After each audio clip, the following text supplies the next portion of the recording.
কোনটি সবথেকে কম সক্রিয়? ঠিক আছে, তো আমরা এখানে বিভিন্ন সক্রিয় ধাতুগুলোর লিস্ট দিয়েছি। Potassium, sodium, calcium, magnesium, aluminium, zinc, এরকম করে এগুলো মুখস্থ করতেই হবে, অবশ্যই মুখস্থ করে রাখতে হবে। ঠিক আছে, বুঝতে পেরেছো? আচ্ছা, এটাও খেয়াল রাখবে যে কপার হচ্ছে কিন্তু লেডের পরে, এটা একটা কোশ্চেনও ছিল। ঠিক আছে, তো এখানে আমরা কি দেখছি, সব থেকে কম সক্রিয় কোনটা হয়ে যাচ্ছে? ম্যাগনেসিয়াম। কোনটা হয়ে যাচ্ছে? ম্যাগনেসিয়াম হলো।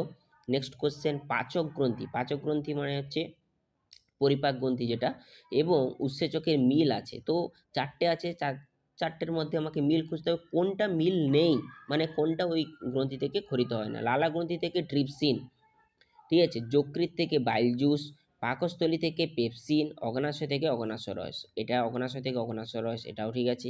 পাকস্থলী থেকে পেপসিন, এটাও ঠিক আছে। যকৃৎ থেকে বাইল জুস, এটা ঠিক আছে। লালা গ্রন্থি থেকে লাইসোজাইম নামক উৎসেচক ক্ষরিত হয়, ঠিক আছে, লাইসোজাইম, বুঝতে পারছো?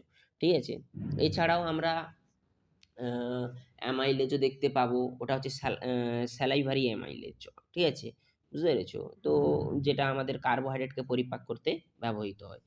ঠিক আছে, তো এইটা হবে না, আমাদের ট্রিপসিন হবে না, বুঝতে পেরেছো? আচ্ছা, নেক্সট, কোন দর্পণে ঋণাত্মক ফোকাস দৈর্ঘ্য আছে? আচ্ছা দেখো, অবতল দর্পণের ক্ষেত্রে এর ফোকাস দৈর্ঘ্যটা কোথায় থাকে বলো তো? তার সামনে থাকে। কিন্তু উত্তল দর্পণের ক্ষেত্রে যখন আমরা দেখব, তো তখন এটা আসলে কোথায় তৈরি হবে জানো তো? বস্তুটার প্রতিবিম্ব তৈরি হয় দর্পণের পিছনে তৈরি হয়, মনে হয় যেন পিছন থেকে। ঠিক আছে, কারণ এখানে আলো পড়লে আলোটা কি আছে, দূরের দিকে চলে যাচ্ছে, বুঝতে পেরেছো? তো আলোটা কখনোই কি করে না, মিট করে না। তো আমাদের মনে হয় বস্তুটা, প্রতিবিম্বটা কোথায় তৈরি হয়েছে? দর্পণের পিছনে। তো তখন পিছনে থাকা মানে, এখানে ফোকাস দৈর্ঘ্য থাকা মানে এটা কি হয়ে যাচ্ছে? পজিটিভ। আর এখানে ফোকাস দৈর্ঘ্য থাকা মানে বাম দিকে থাকা মানে সেটা কি হয়ে যায়? নেগেটিভ। তো ঋণাত্মক বলেছে মানে এটা কি দর্পণ হয়ে যাবে? অবতল, যার ইংলিশ নামটা খেয়াল রাখবে, কনকেভ। ঠিক আছে, নেক্সট, প্রোটিনের সরল গঠনের মৌলিক একক কি? তো প্রোটিন কি দ্বারা গঠিত হয়? অ্যামাইনো অ্যাসিড দ্বারা, বুঝতে পেরেছো?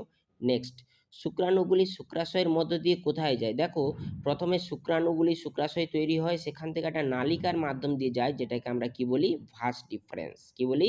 ভাস ডিফারেন্স বা ভাস ডিফারেন্স, বুঝেছে? হাইড্রাতে বার্ড কেন তৈরি হয়? হাইড্রাতে বার্ড কেন তৈরি হয়?